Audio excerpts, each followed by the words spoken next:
దేవునికి స్తోత్రం. మహిమ ఘనత ప్రభావము దేవాదేవునికి చెల్లును గాక. ఆమేన్. ప్రభునందు ప్రియమైనటువంటి వాళ్ళరా, దేవుని యొక్క మహోన్నతమైనటువంటి కృప ద్వారా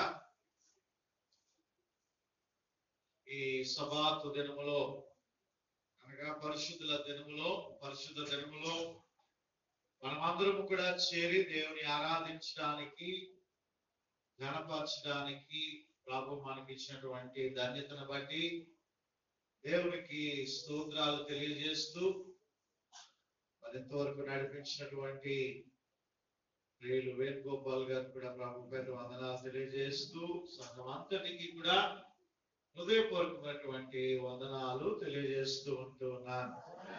అందరికీ నిండు వందనాలు. ప్రియమైనటువంటి దేవుని బిడ్డరా, ప్రత్యేకంగా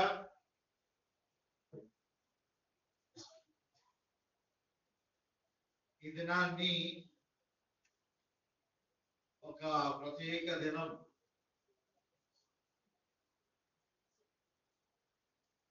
పిల్లలందరూ కూడా, మా కూతురైతే నాకు 10 బ్యాండ్లు కావాలంట. ఏ బ్యాండ్ అంటే ఫ్రెండ్షిప్ బ్యాండ్స్ అంట.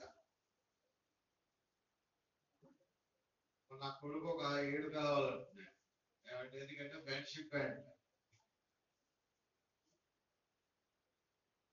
ప్రియమైనటువంటి దేవుని బిడ్డరా, ఈ దినము మరి ఫ్రెండ్షిప్ డే అని ప్రకటించున్నారు. స్నేహితుల దినోత్సవం స్నేహితుల దినోత్సవం అనేటువంటిది ప్రత్యేకంగా ఈ దినాన్ని జరుపుకుంటూ ఉన్నారు.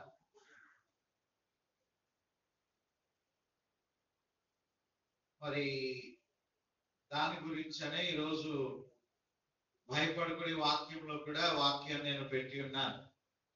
మన వాట్సాప్ లో చూసారా? అలాగే పట్టుకుని వచ్చారు. ఏం పెట్టాము? తన స్నేహితుల కంటే తన స్నేహితుని కొరకు ప్రాణము పెట్టువాని కంటే ఎక్కువగా ప్రేమించగలిగినటువంటి వాడెవడు లేడు అనేటువంటి వాక్యాన్ని మనము జ్ఞాపకం చేసుకుని ఉన్నాం. ఖచ్చితంగా మెసేజెస్ మొబైల్లో చూడాలి. అవసరమైనటువంటి మెసేజ్, ఒకవేళ ఏ కారణం చేతో ఏదో ప్రమాదమో లేకపోతే ఏదో జరిగింది అనుకోండి, మెసేజ్ పెడతాం. ఆ మెసేజ్ పెట్టినప్పుడు చూసుకోకపోతే ఆ తప్పు సంఘ పాస్టర్ గారిది కానీ సంఘ పరిచారకులది కానీ కాదు, అది మీది. ఎందుకంటే చూసుకోలేదు కాబట్టి ప్రియమైనటువంటి దేవుని బిడ్డరా, ఈ దినాన్ని ప్రత్యేకంగా స్నేహితుల దినోత్సవం, ఫ్రెండ్షిప్ డే. మీరు కూడా ఇప్పటికే చాలా మంది పంపించేసి ఉంటారు, హ్యాపీ ఫ్రెండ్షిప్ డేరా, you are my best friend. ప్రియమైనటువంటి దేవుని బిడ్డరా, మనం జ్ఞాపకం చేసుకుంటే ఈ విధముగా మరి దేవుని పరిశుద్ధ రక్తంలో కడగబడినటువంటి వారముగా ఒక విశ్వాస సహితమైనటువంటి స్నేహితులు ఉండడంలో అసలు తప్పు లేదు. మంచిది. స్నేహితులు గురించి పరిశుద్ధ గ్రంథంలో అనేక విధాలైనటువంటి గొప్ప స్నేహితులను మనం చూస్తాం. ముఖ్యంగా మనం జ్ఞాపకం చేసుకున్నట్లయితే దావీదుకి ఒక మంచి స్నేహితుడు ఉన్నాడు. ఎవరు ఆ స్నేహితుని పేరు? యోనాతాన్. తన తండ్రి అయినటువంటి సౌలు దావీదు యొక్క ప్రాణము తీయాలని చూస్తున్నప్పటికీ కూడా యోనాతాను తన తండ్రి యొక్క కుట్రలో పాలిభాగస్తుడు అవ్వకుండా ఎల్లవేళలా కూడా దావీదుని రక్షించాలనే చూసినటువంటి గొప్ప స్నేహితుడు యోనాతాన్. అదే ప్రకారముగా మరి యోబుకి కూడా కొంతమంది స్నేహితులు ఉన్నారు. ఎలీఫజు, బిల్హదు, ఇంకొకరు ఉన్నారు. యోబుకు కూడా స్నేహితులు ఉన్నారు. కానీ సమయానుకూలంగా వారు మాట్లాడినటువంటి వారిగా వారిలో ఉన్నటువంటి స్నేహితులు కనబడతారు. ఒక్కడు మాత్రమే దేవుని ప్రణాళిక ప్రకారముగా, దేవుని ఉద్దేశము, దేవుని గుణలక్షణాలు ఎరిగినటువంటి వాడిగా, మాట్లాడినటువంటి వాడిగా మరి ఆ యొక్క స్నేహితులు కనబడతారు. స్నేహితులు ఉండడంలో తప్పేమీ లేదు. స్నేహితులు ఖచ్చితంగా ఉండాలి. కానీ ఆ స్నేహితులు ఎటువంటి వారో మనము జాగ్రత్తగా పరిశీలించాలి. ఆ స్నేహితులు ఎటువంటి స్నేహితులు, ఎటువంటి వారితో మనము స్నేహము చేస్తున్నామో అనేటువంటిది చాలా ప్రాముఖ్యమైనటువంటి విషయం. కాబట్టి ఈ స్నేహితుల దినోత్సవం నాడు మరి కొద్ది వాక్యాన్ని నేను జ్ఞాపకం చేస్తూ నేను ముందుకు సాగిపోతాను. మొట్టమొదటిగా మరి అనేక మంది స్నేహితులు ఉంటున్నారు. నిజంగా అబ్రహామునైతే దేవుడు నా స్నేహితుడు అబ్రహాం అని పిలుస్తూ ఉన్నాడు. అంటే అంత గొప్ప సహవాసము ఒక స్నేహితుడికి, ఒక ఫ్రెండ్స్ కి చాలా సహవాసం ఉంటూ ఉంటది కదా. ఇంట్లో తల్లిదండ్రులతో చెప్పుకోలేని విషయాలు కూడా ఎవరితో చెప్పుకుంటూ ఉంటారు? దేవుడితో చెప్పుకుంటారు, మంచిదే. కానీ దానికంటే ముందు ఫ్రెండ్స్ తో చెప్పుకుంటూ ఉంటారు, వాళ్ళతో షేర్ చేసుకుంటూ ఉంటారు. వాళ్ళకి చెప్పి ఇదిరా సమస్య ఇలా జరిగిందిరా అని చెప్పేసి కొన్ని కొన్ని విషయాల్లో ఫ్రెండ్స్ తో వారు షేర్ చేసుకుంటూ ఉంటారు. ప్రియమైనటువంటి దేవుడు బిడ్డరా, దేవుడు కూడా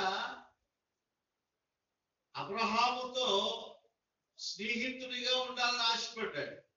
అంటే అంతగా అబ్రహాముని ప్రేమించినటువంటి వాడు. దేవుడు మనతో కూడా ఆయన స్నేహం చేయాలనుకుంటూ ఉన్నాడు. ఆయన నిజంగా తర్వాత మన వాక్యంలో చూస్తాము ఎంతగా మనను ప్రేమిస్తూ ఉన్నాడు అనేటువంటి విషయాలు. ఈ వాక్యంలోనికి మనం వెళ్ళినట్లయితే పరిశుద్ధ గ్రంథంలో దానియేలుకు కూడా స్నేహితులు ఉన్నారు కదా. దానియేలు గ్రంథము 1వ అధ్యాయము చూడండి ఒకసారి. దానియేలు గ్రంథము 1వ అధ్యాయము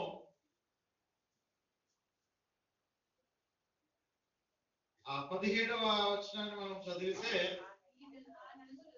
ఆ నలుగురు బాలుల సంగతి ఏమనగా, దేవుడు వారికి జ్ఞానమును సకల శాస్త్ర ప్రవీణతయు వివేచనయు అనుగ్రహించెను. ఇక్కడ నలుగురు స్నేహితులు ఉన్నారు. ఆ నలుగురు స్నేహితులు ఎవరంటే అజర్యా, 2వ అధ్యాయంలో చూడండి ఒకసారి. 2వ అధ్యాయం 17వ వచనంలో ఎవరట స్నేహితులు? హసన్యాకును, మిషాయేలుకును, అజర్యాకును సంగతి తెలియదు. ఎవరటండి స్నేహితులు? ఎవరట? చదవండి గట్టిగా. అనన్య, మిషాయేలు, అజర్యా. దీన్ని మనం ఏం చెప్పుకుంటున్నాం? షడ్రక్, మేషక్, అబేద్నగో అనేటువంటి మాటలు. ప్రియమైనటువంటి దేవుని బిడ్డలారా, దానియేలు, ఈ నలుగురు కూడా మంచి స్నేహితులు.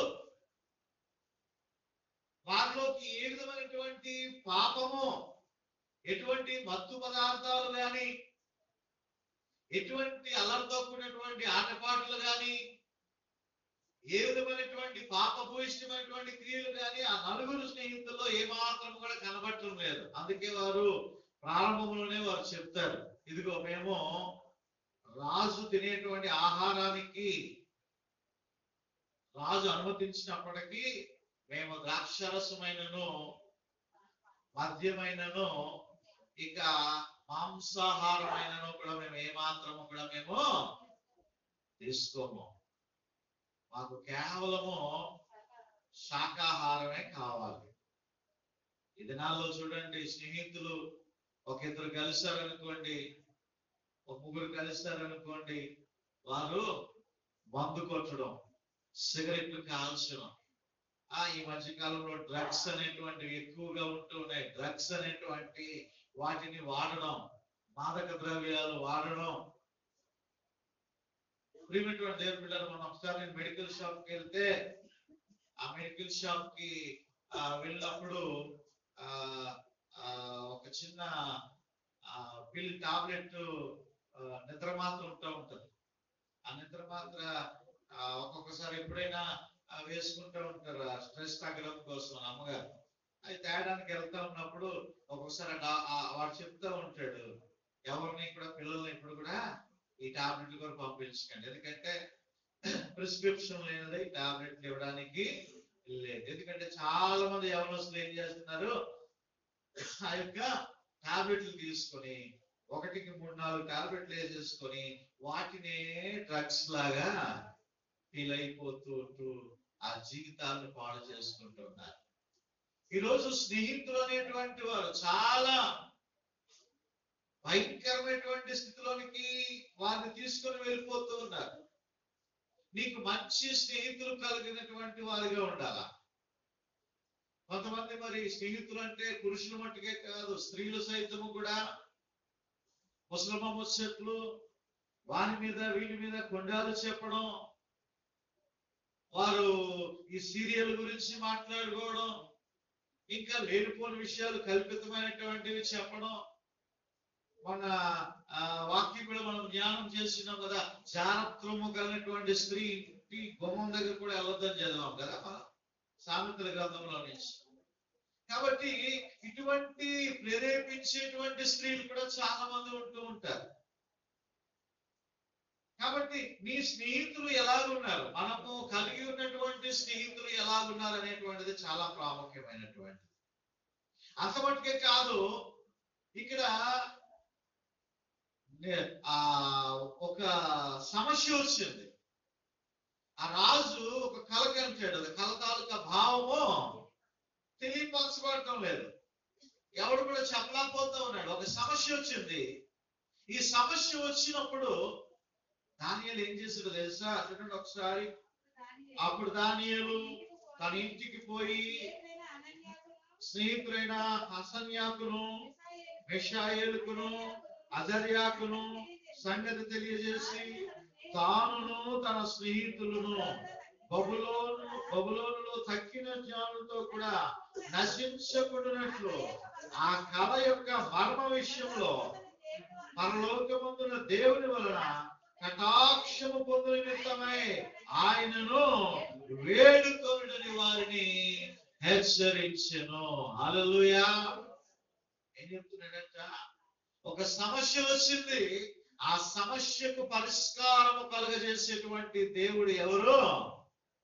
మన దేవుడు, జీవం కలిగినటువంటి దేవుడు. కాబట్టి మీరు వెళ్ళి ఏం చేయండి, ఈ సమస్య గురించి ప్రార్థన చేయండి. అబ్బా, ఎంత గొప్ప స్నేహితులు అండి!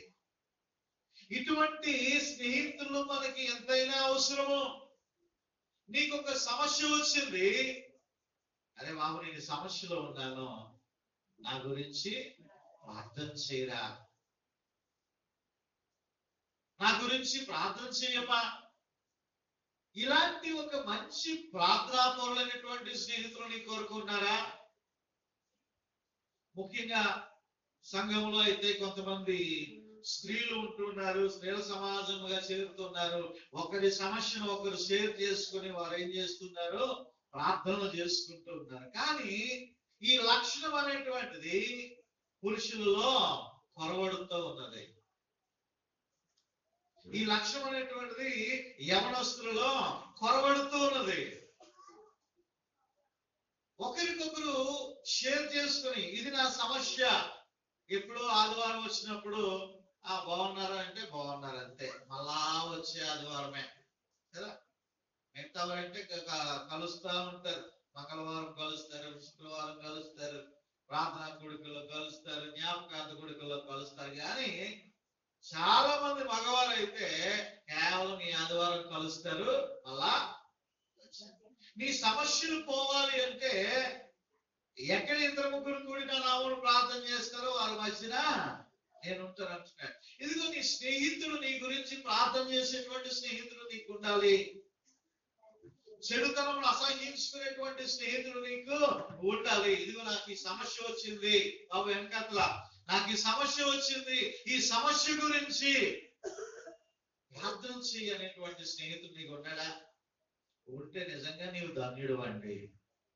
ఉంటే నీవు నిజంగా ధన్యురాలు అంటున్నాడు. ఇక్కడ నా గురించి ప్రార్థన చేయండి. తన ముగ్గురు స్నేహితులు కూడా చెప్తా ఉన్నాడు, నేను ప్రార్థన చేస్తాను, మీరు కూడా నా కొరకు ప్రార్థన చేయండి. అటువంటి ప్రార్థనా స్నేహితులు ఉంటే నిజంగా ఎంతో ధన్యులము. అలాగే మనం చూస్తాం మరొక స్నేహితులు కూడా ఉన్నారు. ఎవరా స్నేహితులు అంటే చిన్న కుమారుని యొక్క స్నేహితులు, తప్పిపోయిన కుమారుని యొక్క స్నేహితులు. వీరేం చేశారు అంటే, ఎలా మీ నాన్న దగ్గరికి వెళ్ళు, వాటా అడుగు, నీ డబ్బు పట్టుకొని వచ్చే జలసా చేద్దాం, తప్పుడు సలహాలు మాట. ఇది ఒక 10 లక్షలు పట్టుకొచ్చి దాన్ని ఫైనాన్స్ తిప్పుదాం, లేదా వడ్డీలు తిప్పుదాం, ఆ డబ్బులు తిప్పితే మన జీవితం గడిచిపోతుంది, దాని పక్కన మన విలాసవంతంగా జీవిద్దాం, తిందాం, తాగుదాం, సుఖిద్దాం అని చెప్పి చాలా మంది తప్పిపోయిన కుమారుని ఏం చేస్తున్నారు అంటే పాడు చేస్తున్నారు, దుర్వ్యాపారం చేయడానికి కారణమయ్యారు. కాబట్టి ప్రియమైనటువంటి దేవుని బిడ్డగా నీ స్నేహితులు ఎలాగ ఉన్నారు? లోకాన్ని ప్రేమించేటువంటి స్నేహితులుగా ఉన్నారా? దేవుని ప్రేమించేటువంటి స్నేహితులుగా ఉన్నారా? యాకోబు పత్రిక చూడండి, యాకోబు పత్రిక 4వ అధ్యాయము 4వ వచనంలో మనం చూసినట్లయితే, ఈ లోక స్నేహము దేవునితో వైరమని మీరు ఎరుగరా? దేవునికి శత్రువు. ఈ లోక స్నేహము దేవునికి ఏంటట? వైరమట అండి. లోకాన్ని స్నేహించినటువంటి వాడు దేవుని ప్రేమించలేడు. లోకాన్ని ప్రేమించినటువంటి వాడు దేవుని ప్రేమించలేడు. కాబట్టి లోకముతో ఎవరు స్నేహము చేస్తున్నారో వారిని నీవు ఖచ్చితంగా ఏం చేయాలండి? విడిచిపెట్టాలి. తాగుబోతులతో నీకు సహవాసం ఉండకూడదు. సిగరెట్ కాల్చేటువంటి వారితో సహవాసం ఉండకూడదు. ఖైనీలు గుట్కాలు కాల్చేటువంటి వారితో సహవాసం ఉండకూడదు. చెడు మాటలు మాట్లాడేటువంటి వారితో సహవాసం ఉండకూడదు. డబల్ మీనింగ్లు మాట్లాడేటువంటి వారితో సహవాసం ఉండకూడదు. బూతు సినిమాలు, బూతు వాటిని చూపించేటువంటి వారితో నీకు సహవాసం ఉండకూడదు. అటువంటి సహవాసం ఉంటే నీవు కట్ చేయాలా, లేకపోతే 6 నెలలు సహవాసం చేస్తే ఏమైపోతారట? వీరు వారైపోతారు, వారు వీరైపోతారు. ఎప్పుడు కూడా సాతాను నీ చుట్టూనే తిరుగుతూ ఉంటది. ముఖ్యంగా సాతాను రిప్రజెంటేటివ్లుగా ఎవరిని వాడుకుంటదండి? స్నేహితులు వాడుకుంటది. నువ్వు ఎంతగా దేవునిలోనికి రావాలని ఆశపడుతున్నావో అంతగా దేవుని యొద్ద నుండి దూరం చేయాలని సాతాను ఆతురత పడతా ఉంటది. కాబట్టి ప్రియమైనటువంటి దేవుని బిడ్డలారా, నీ స్నేహితులు ఎలా ఉన్నారు? నీ గురించి ప్రార్థన చేసేవారుగా ఉన్నారా? నువ్వు ఒక 4 స్నేహితుల్ని, ఇటువంటి ప్రార్థనా పరులని నీవు కలిగి ఉంటే నువ్వు ఎంతో ధన్యుడు అండి, ఎంతో ధన్యుడు. ఎందుకంటే ఎటువంటి సమస్యనైనప్పటికీ కూడా ఈ కలిసి చేసేటువంటి ప్రార్థన ఒక గొప్ప విజయాన్ని ఇస్తుంది. హల్లెలూయా. ఈ 3 స్నేహితులు కూడా, షడ్రక్, మేషక్, అబేద్నెగో, ఈ 3 స్నేహితులు కూడా ఎక్కడ వేయబడ్డారు? అగ్నిగుండంలో వేయబడ్డారు. ఆ 3 కలిసి వారు విశ్వాసంలో ఉన్నారు కాబట్టి అగ్ని వంటి మహాశ్రమ వచ్చినప్పటికీ కూడా 4వ వ్యక్తిగా దేవుని సహాయం వారికి తోడుగా నిలిచింది. హల్లెలూయా. ఈరోజు నీకు ఎటువంటి స్నేహితులు ఉన్నారు? అటువంటి స్నేహితులు ఉంటే నాశనములకు మార్గం ఎలా ఉంటదట? విశాలంగా ఉంటదంట. విశాలంగా ఉంటదంట. ఎంజాయ్ ఎంజాయ్ లైఫ్ ఎంజాయ్ చేయాలరా, తాగాలరా, తిరగాలరా, సుఖించాలరా. ఇలాంటి స్నేహితులు నీకుంటే భయంకరమైనటువంటి అనర్థాలను కోరుండి తెచ్చుకోవడం జరుగుతుంది. ప్రియమైనటువంటి దేవుని బిడ్డగా, నిజమైనటువంటి స్నేహితునికి ఒక మంచి నిర్వచనము పరిశుద్ధ గ్రంథం తెలియజేస్తూ ఉంది. ఎంతమంది తెచ్చారు బైబిల్లో? కనిపించాలి బైబిల్లో. రైట్. దేవునికి స్తోత్రం. దేవుడు దీవించుగాక. సామెతల గ్రంథం 17వ అధ్యాయము 17వ వచనం మనం జ్ఞాపకం చేసుకుంటే, సామెతల గ్రంథము 17వ అధ్యాయము 17వ వచనం ఏంటంట? నిజమైన స్నేహితుడు విడువక ప్రేమించును, దుర్దశలో అట్టివాడు సహోదరుడుగా ఉండును. హల్లెలూయా. నిజమైన స్నేహితుడు విడువక ప్రేమించును. కొంతమంది స్నేహితులు డబ్బున్నంత వరకు కూడా స్నేహితులుగా ఉంటారు, ధనమున్నంత వరకు కూడా స్నేహితులుగా ఉంటారు. అవి ఇప్పిస్తూ ఉంటే స్నేహితులుగా ఉంటారు. ఆ ధనము కాస్త కరిగిపోతే నీ దగ్గరికి ఎవరు కూడా వెల ఉన్నని చెప్పే ఏగలు వస్తాయంట. అలాగే డబ్బున్నంత వరకే నీ దగ్గరికి చేరుతూ ఉంటారు స్నేహితులు. బంధువుల్లో కూడా అలాగే. నువ్వు కష్టంలో ఉన్నప్పుడు, నువ్వు వేదంలో ఉన్నప్పుడు ఒకడు కూడా వచ్చి పరామర్శించడు. నీకు 4 డబ్బులు వచ్చాయనుకో, వదినా, అక్క, అన్న, ఎక్కలేని బంధుత్వాలన్నీ కూడా కలిసిపోతా ఉంటాయి ధనమును చూసి. ప్రేమైనటువంటి దేవుని బిడ్డరా, నిజమైనటువంటి స్నేహితులు నిన్ను విడువక ప్రేమించు. ప్రతి కష్టకాలంలో కూడా నిన్ను ప్రేమిస్తాడండి. నీకు కష్టం వచ్చినా, నష్టం వచ్చినా, వేదన వచ్చినా, ఏ వచ్చినప్పటికీ కూడా ఆ స్నేహితుడు నిన్ను ఏం చేస్తాడు? విడువక ప్రేమిస్తాడు. విడువక ప్రేమిస్తాడు. ఆ స్నేహితుడు దేవుని తండ్రి అయినటువంటి దేవుని మహోన్నతమైనటువంటి కృప ద్వారా మనందరికీ కూడా ఆ స్నేహితుడు దొరికి ఉన్నాడు. ఎవరా స్నేహితుడు? అలా స్థుతిలో పాట పాడారా? నేనెరుగుదును ఒక స్నేహితుని, అతడెంతో పరిశుద్ధుడు, ఆ పరిశుద్ధుడే నా జీవన రక్షణ కారణభూతుడు. అతడే అతడే యేసయ్యా, అతడే యేసయ్యా, అతడే యేసయ్యా. ఎరుగుదును ఒక స్నేహితుడు, అతడెంతో పరిశుద్ధుడు, ఆ పరిశుద్ధుడే నా జీవన రక్షణ కారణభూతుడు. హల్లెలూయా. పాడారు కదా పాట. దేవునికి స్తోత్రం. కాబట్టి ఈరోజు మన స్నేహితులు ఉండడం మంచిదే, కానీ ఆ స్నేహితులు విశ్వాసులా కాదా? వారు పరిశుద్ధులా కాదా? మంచి త్రోవలో నడుస్తున్నటువంటి వారు కాదా?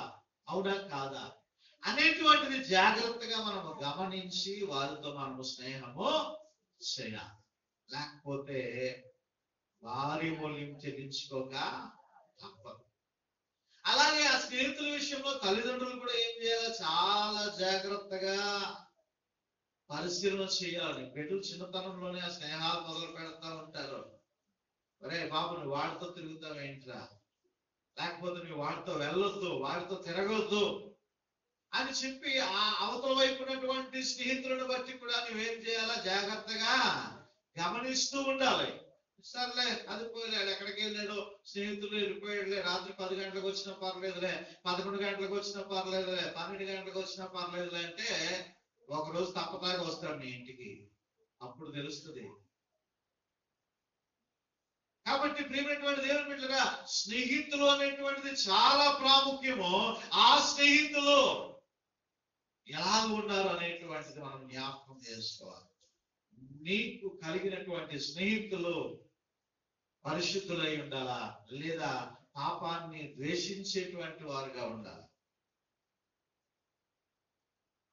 అయితే ఇప్పుడు మనం పాటుపడం, నేను ఎరుగుదును ఒక స్నేహితుని, అతడు ఎంతో పరిశుద్ధుడు. నిజంగా ఏ దేవుడైనా మరెవరైనా పూజించబడుతున్నటువంటి వారు మరెవరైనప్పటికీ కూడా స్నేహితుడు అని పిలుస్తున్నారా అంటే, యు ఆర్ మై ఫ్రెండ్ అని పిలిచేటువంటి దేవుడు గాని, దేవతలు గాని, మరే పూజించబడుతున్నటువంటి వారు ఎవరైనా ఉన్నారా? ఎవరూ లేరు. యోహాను సువార్త చూడండి ఒకసారి. యోహాను సువార్త 15వ అధ్యాయం, ఈరోజు మూల వాక్య భాగంగా చదువుకున్నారు కదా. 15వ అధ్యాయము 13వ వచనము మనము జ్ఞాపకం చేసుకుంటే, తన స్నేహితుని కొరకు తన ప్రాణము పెట్టువాని కంటే ఎక్కువైన ప్రేమ గలవాడెవడును లేడు. నేను మీకు ఆజ్ఞాపించిన వాటిని చేసిన ఎడలా ఏంటంటే అండి, మీరు నా స్నేహితులయ్యుందురు.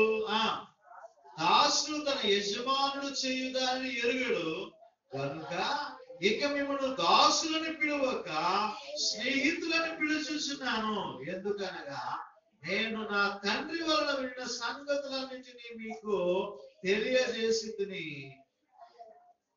చాలా ఎంత చక్కని మాట అండి. ఇక్కడ తన స్నేహితుల కొరకు తన ప్రాణము పెట్టువాని కంటే ఎక్కువైనటువంటి ప్రేమ గలవాడు ఎవడునూ లేడు. ఏమండి, అరే నువ్వు నాకు చాలా బెస్ట్ ఫ్రెండ్ రా అంటే. కొంతమంది మంచి స్నేహితులు ఉంటూ ఉంటారు. ఏ కష్టం వచ్చింది అనుకో, ఏ బ్లడ్ అవసరం అనుకో, ఏం చేస్తూ ఉంటారు, వెంటనే అరే బాబు నా స్నేహితుడికి బాగాలేదని చెప్పేసి ఆ బ్లడ్ డొనేట్ చేయడానికి వారు ముందుకు వస్తూ ఉంటారు. కొంతమంది స్నేహితులు ఉంటారు, ఏం చేస్తారు, అరే బాబు నాకు నీరసంగా ఉందిరా, నాకు బాగాలేదురా అని చెప్పి కనీసం బ్లడ్ ఇవ్వడానికి కూడా ముందుకు రారు కొంతమంది స్నేహితులు. కొంతమంది అవకాశవాదులుగా ఉంటూ ఉంటారు, ధనమున్నంత వరకు నీ చుట్టూ తిరుగుతూ ఉంటారు. కొంతమంది కష్టం వచ్చినప్పుడు పారిపోతూ ఉంటారు, అవసరం వచ్చినప్పుడు పారిపోతూ ఉంటారు. వాళ్ళ దగ్గర ఒకవేళ ఉన్నా సరే, లేదురా బాబు ఈ ఫైనాన్స్ కట్టేశాము, అది కట్టేశాము, దాన్ని కొనేసాము, ఇది కొనేసాము అని చెప్పేసి నీకు సహాయం చేయకుండా వారు ఏం చేస్తూ ఉంటారు, దాటి వేస్తా ఉంటారు. కానీ ఇక్కడ దేవుని యొక్క వాక్యము తెలియజేస్తూ ఉంది, తన స్నేహితుల కొరకు ప్రాణము పెట్టువాని కంటే ఎక్కువైన ప్రేమ గలవాడు ఎవడునో లేడు. స్నేహితుని కొరకు ప్రాణము పెట్టినటువంటి వారు ఎవరైనా ఉన్నారా అండి? ఎవరైనా ఉన్నారా? ఎవరున్నారా అండి? బంధువులు ఉన్నారా? స్నేహితులు ఉన్నారా?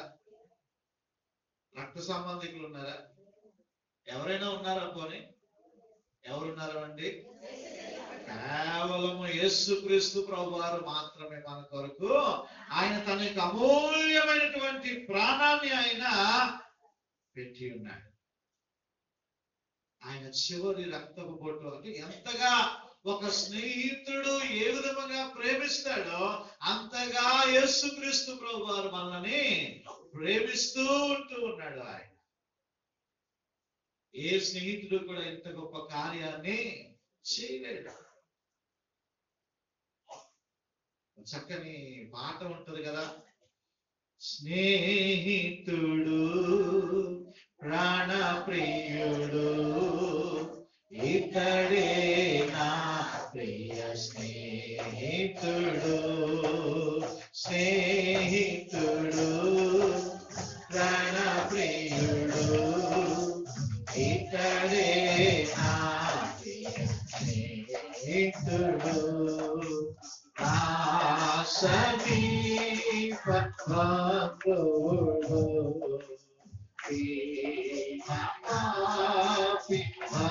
ప్రభుడు, నా సమీప బంధువుడు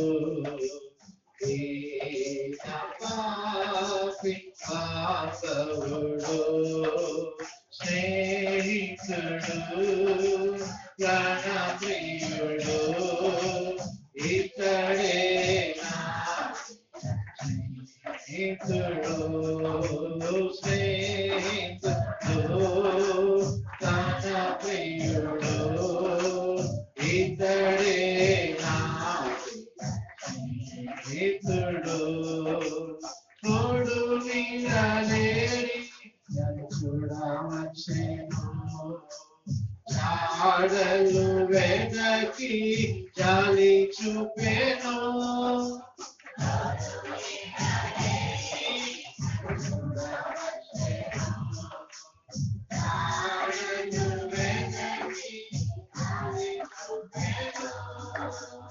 ఆయన బ్రతుకును బాగు చేసెను, ఎండిన మోడులే చిగురించెను, ఆయన బాగు చేసెను, ఎండిన మోడులే చిగురించెను, క్రైస్తవ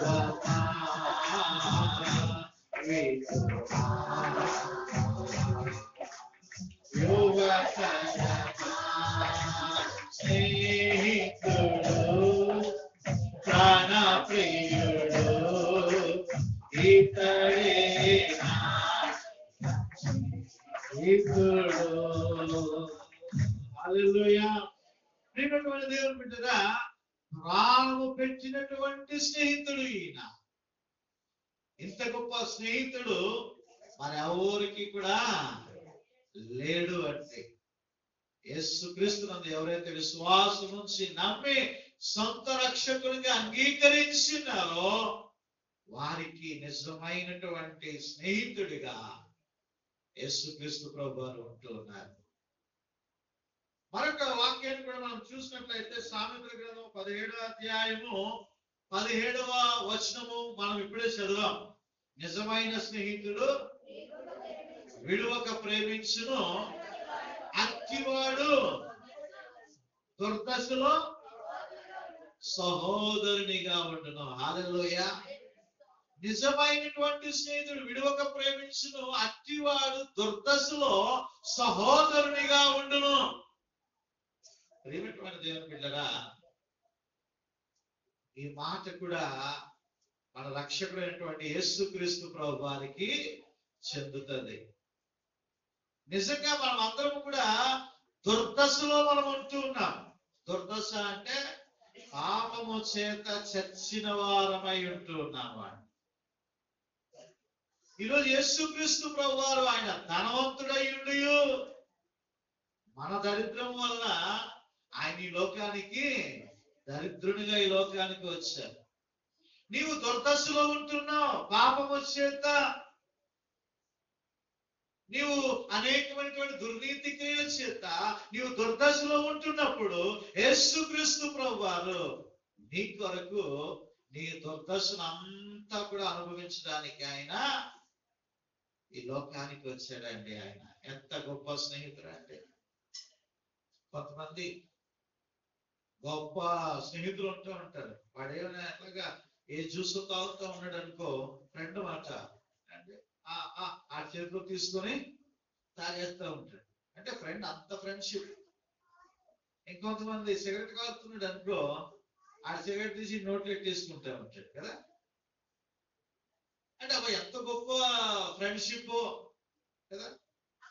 కానీ నీ కష్టాలని, నీ దుర్దశని, నీ దరిద్రాన్ని, నీ లేమిడి పరిస్థితిని కూడా షేర్ చేసుకునేటువంటి వారు ఎవరైనా ఉన్నారా?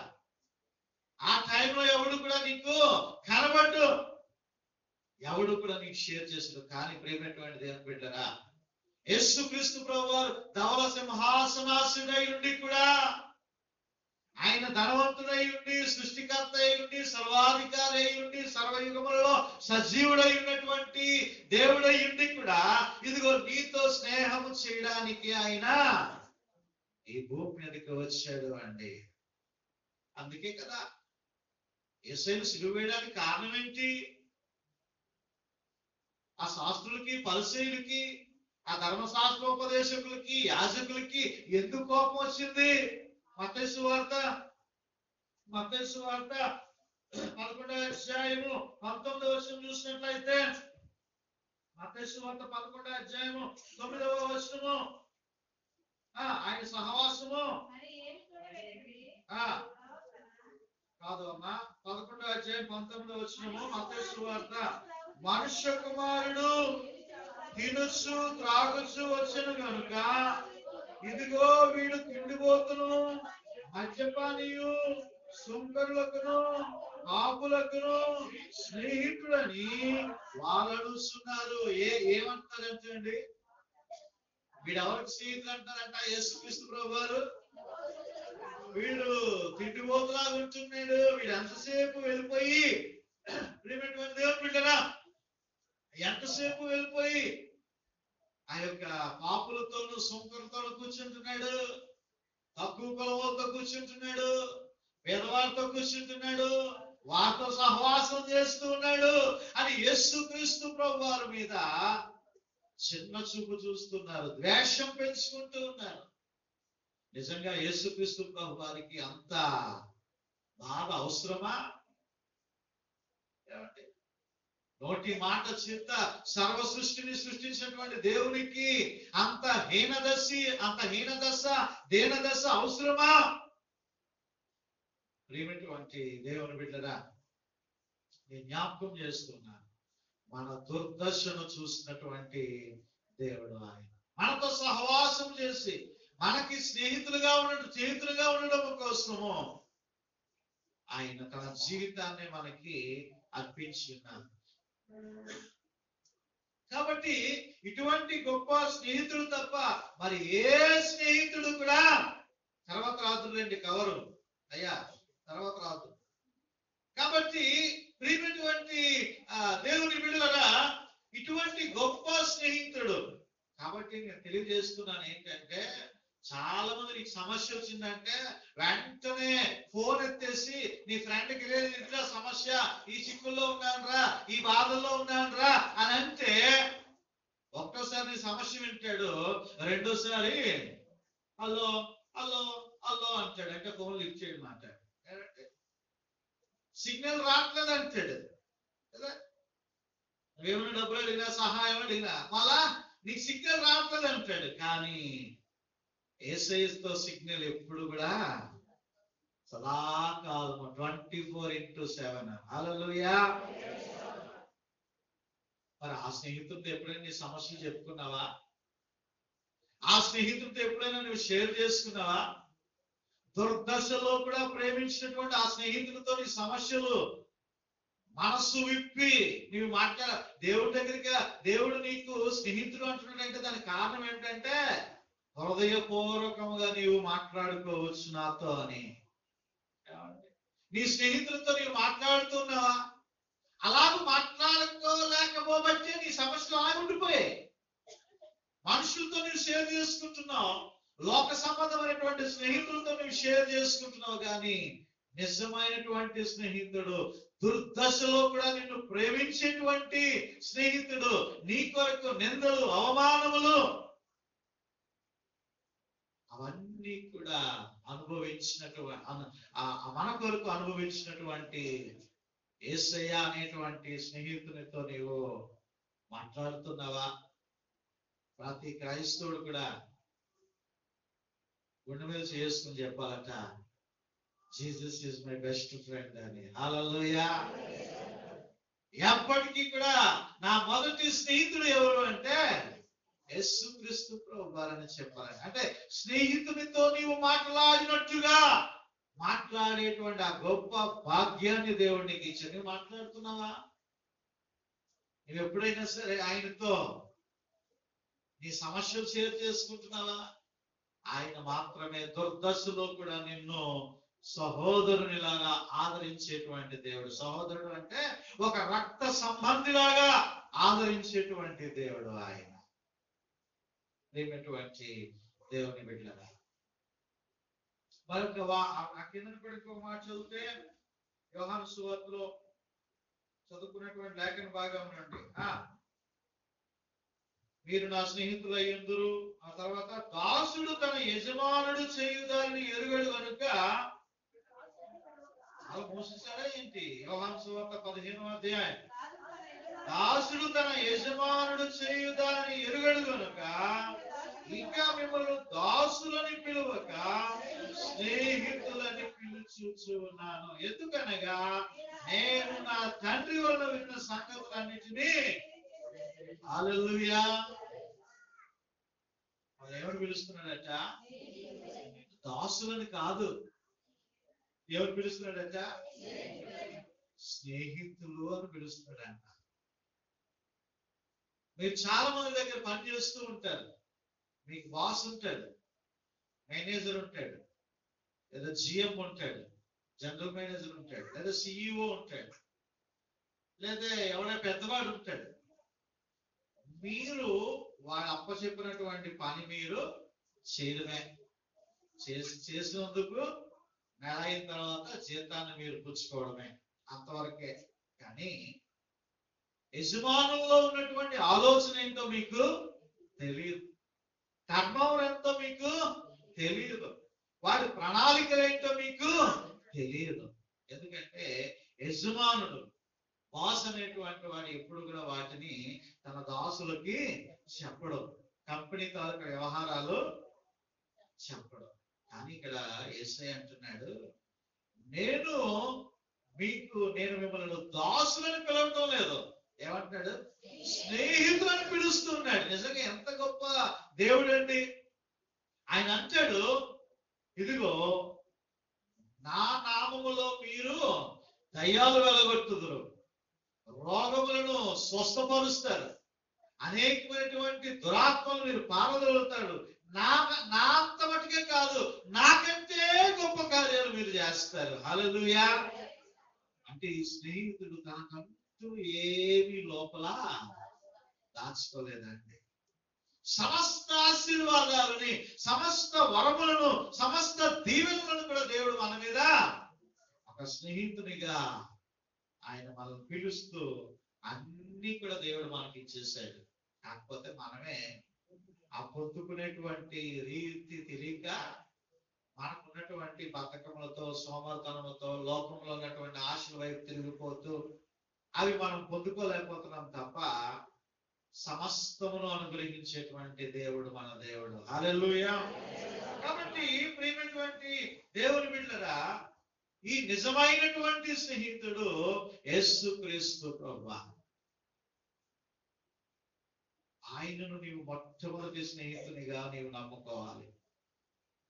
ఆయన నీకు మొట్టమొదటి స్నేహితుడు. ఒక స్నేహితుడితో ఎలాగైతే నీవు మాట్లాడతావో అలాగే నీవు మాట్లాడాలి. నీవు ప్రార్థన చేయి. ప్రార్థన అంటే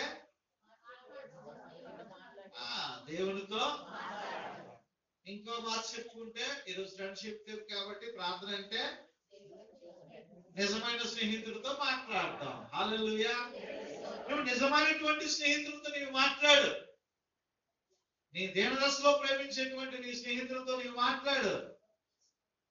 దురదశలో నువ్వు ఉంటున్నావేమో, నీ స్నేహితులు నీవు మాట్లాడు. దేవుడు నీ మొర వినడానికి ఆయన సిద్ధంగా ఉంటూ ఉన్నాడు. అయితే అందుకే వాక్యం చెప్తుంది మీకా గ్రంథము 7వ అధ్యాయం 5వ వచనము. మేడం మీద ఎవరు చదువుతారా ఉన్నాడు. మేడం మీద ఎవరు చదువుతారేమో నేను చూస్తున్నాను. మీకా గ్రంథము 7వ అధ్యాయం 5వ వచనం.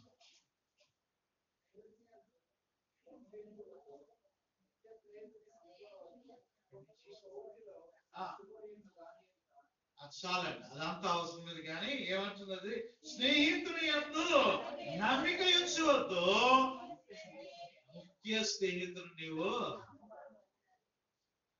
స్నేహితుని ఎప్పుడు నమ్ముకోవద్దు. నా బెస్ట్ ఫ్రెండ్ రా బాబు వీడు, నా ప్రాణ స్నేహితుడు రా బాబు అని చెప్పేసి నువ్వు నోరు విప్పేస్తూ ఉంటావు. వాడే సమస్తం అనుకుంటాడు. ఒకనొక దిన వాడే నీ గొంతుకు వస్తాడు. వాడే నిన్ను భయంకరమైనటువంటి నాశనంలో తీసుకుని వెళ్ళిపోతాడు. నాకేమీ తెలియదంటే అంతా వాడే చేశాడు అంటాడు కదా. కాబట్టి నువ్వు చాలా వాక్యం చెప్తూ ఉంది, నీ స్నేహితుడు నువ్వు నమ్ముకోవద్దు. నీ ముఖ్య స్నేహితుడిని, నువ్వు బెస్ట్ ఫ్రెండ్ అంటున్నావే, వాడిని నమ్ముకోవద్దు. నీ బెస్ట్ ఫ్రెండ్ ఒకడు ఉన్నాడు. ఎవరండి ఆయన? యేసుక్రీస్తు ప్రభువు. ఆయన మాత్రమే నువ్వు నమ్ముకో. ఇక నీకు ఈ లోకంలో ఏ బెస్ట్ ఫ్రెండ్ లేడు. ఉంటే ఫ్రెండే అంతే. ఎందుకంటే దుర్దశలో నిన్ను ప్రేమించి నీ కొరకు ప్రాణము పెట్టి నీ కొరకు నిత్య జీవాన్ని సిద్ధపరిచినటువంటి యేసుక్రీస్తు ప్రభువు వారు. హల్లెలూయా. ప్రియమైనటువంటి దేవుని బిడ్డరా, అయితే ఆ స్నేహితుడితో నువ్వు స్నేహం చేయాలంటే ఏమంటే, యేసుక్రీస్తు ప్రభువుతో నువ్వు స్నేహం చేయాలంటే ఇదే యోహాను పత్రిక సువార్తలో 15వ అధ్యాయంలో 14వ వచనంలో, నేను మీకు ఆజ్ఞాపించిన వాటిని చేసిన యెడల మీరు నాకు స్నేహితులై ఉందురు. హల్లెలూయా. స్నేహితుడై ఉండాలంటే ఏమండి, ఇటువైపు ఉంటే సరిపోదు, అటువైపు కూడా అటువంటి లక్షణాలు ఉండాలా. వారికి అటువంటి లక్షణం ఎప్పుడు వస్తుంది? వాక్యానుసారంగా జీవించినప్పుడు. హల్లెలూయా. నీవు వాక్యానుసారంగా జీవించినట్లయితే యేసయ్య నీతో స్నేహం చేయడానికి ఆయన సిద్ధముగా ఉన్నాడు. హల్లెలూయా. కాబట్టి నిజమైనటువంటి స్నేహితుడు విడువక ప్రేమించిన అట్టి వాడు దుర్దశలో తన సహోదరుడిగా ఉండి నిన్ను ఆదరిస్తాడు. కాబట్టి నిజమైనటువంటి స్నేహితుడు యేసుక్రీస్తు ప్రభువారే. ఇదిగో నీకు ఏ కష్టం వచ్చిందా, సమస్య వచ్చిందా, వేదన వచ్చిందా, ఇదిగో ఆయన అంటున్నాడు, స్నేహితునిగా నాతో మాట్లాడు, స్నేహితునిగా నాతో నీవు సమస్యను పంచుకో. మరి ఏ విధముగా కాదు, ఒక స్నేహితునితో మాట్లాడినట్టుగా నాతో మాట్లాడు. నీ సమస్య ఏదైనా కూడా నేను విడుదల చేస్తానని ఆయన వాగ్దానం చేస్తున్నాడు. నీతో పాటు కలిసి ఉన్నటువంటి దేవుడు, నీతో సహవాసం చేసినటువంటి దేవుడు, నీ కొరకు సింహాసనమునే విడిచిపెట్టినటువంటి దేవుడు. ఈ లోకంలో ఏ స్నేహితుడికైనాను లిమిట్స్ ఉంటాయేమో గాని యేసయ్య ప్రేమలో లిమిట్స్ లేవు. హద్దులు లేనటువంటి ప్రేమతో ఆయన నిన్ను ప్రేమిస్తున్నాడు. ఒకసారి లేచి నిలబడదాం. దేవా, ఇదిగో గొప్ప స్నేహితునిగా నీవు నా కొరకు ఉన్నందుకు నీకు వందనాలు. అయా తండ్రి, ఇదిగో తండ్రి, లోకంలో అనేక మంది నాకు స్నేహితులు ఉన్నప్పటికీ కూడా నాయన, ఇదిగో కష్టకాలములో, శ్రమలలో, వేదనలో, దుఃఖములో ఆదరించేటువంటి స్నేహితులు లేరు. నా కష్టాలను షేర్ చేసుకునేటువంటి వారు లేరు. నా బాధలను పంచుకునేటువంటి వారు లేరు. నా వ్యాధుల ద్వారా, బలహీనతల ద్వారా ఆ నొప్పిని, ఆ బాధను భరించేటువంటి వారు లేరు. కానీ ప్రభువా, ఇదిగో నేను మిమ్మల్ని దాసులను పిలవటం లేదు, మీరు నాకు స్నేహితులై ఉందని ప్రభువా, గొప్ప ఆధిక్యత ప్రభువా మాకు దయచేసావు తండ్రి. అయ్యా, నీ ప్రేమను బట్టి నీకు వందనాలు. నీ దయను బట్టి నీకు వందనాలు. అవును తండ్రి, నీవే నా ముఖ్య స్నేహితుడవు. You are my best friend. నీ వంటి స్నేహితులు ఈ లోకంలో ఎవరు కూడా లేరు ప్రభువా. స్నేహానికి నిర్వచనము నీవే. ఇదిగో తండ్రి, ధనవంతుడు అయి ఉండి నాయన అయ్యా, ఇదిగో తండ్రి, జాలర్లతో స్నేహం చేసావు తండ్రి. ఆ చేపలు పట్టేటువంటి వారితో స్నేహము చేస్తావు. పాపులతోనూ సొంకరులతోనూ కలిసి ప్రభా నువ్వు భోజనము చేస్తావు. అయ్యా, చివరికి నాయన నీ అమూల్యమైనటువంటి ప్రాణమును ప్రభా మా కొరకు పెట్టి ఉన్నావు పరమ తండ్రి. నిజమైనటువంటి స్నేహిత, నీకు వందనాలు వందనాలు స్తోత్రాలు అని దేవుని సన్నిధిలో ప్రార్థన చేసుకుందాం.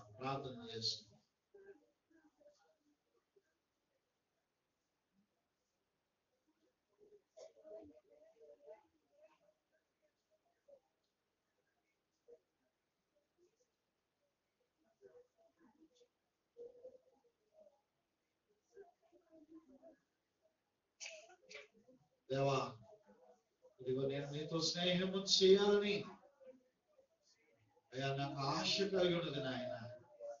ఇదిగో నీ ఆజ్ఞలు పాటిస్తూ ప్రభా అయ్యా నీతో కొనసాగుటకు సహాయము దయచే. లోకంలో ఉన్నటువంటి స్నేహితులు నాతో ఉండరు నాయన. నా సమస్యల్లో పాలుపంపులు పొందరు, నా దుఃఖంలో పాలుపంపులు పొందరు నాయన. నీవే నా నిజమైనటువంటి స్నేహితుడు తండ్రి.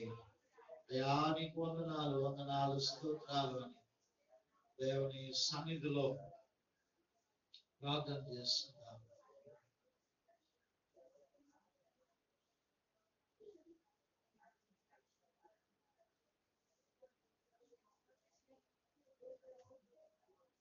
స్నేహిత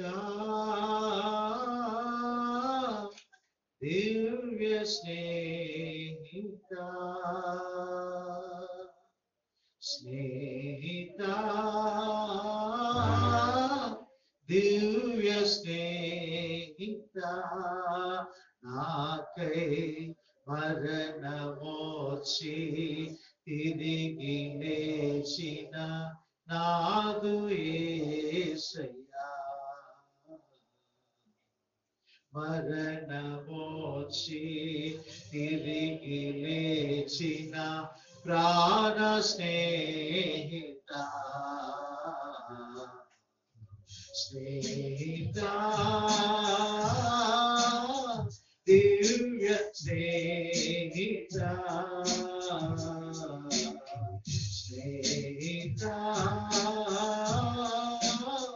దివ్య స్నేహిత, పనికిరాని ఈ పాత్రను నన్ను సిలువ ప్రేమతో కోరుకొంటివే. పనికిరాని ఈ పాత్రను నన్ను సిలువ ప్రేమతో కోరుకొంటివే. నీ కోరికను నెరవేర్చెదను, నీ కోరికను నెరవేర్చెదను యేసయ్యా. స్నేహిత దివ్య స్నేహిత, స్నేహిత దివ్య స్నేహిత,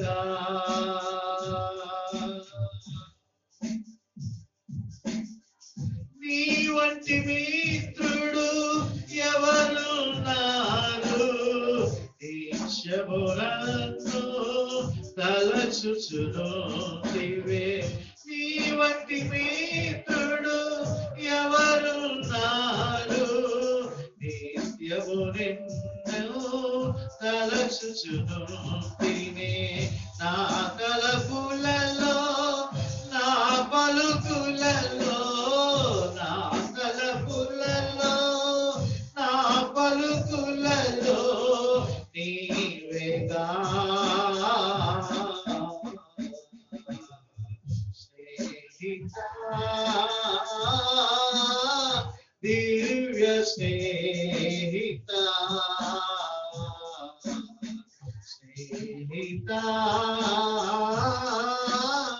దివ్య స్నేహిత నాకై మరణమోచి తిరిగి లేచిన ప్రాణ స్నేహిత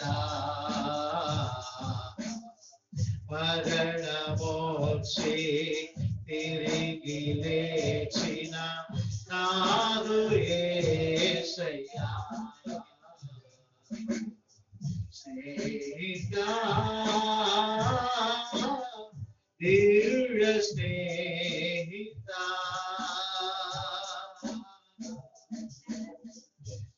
ప్రార్థన చేసుకుందాం.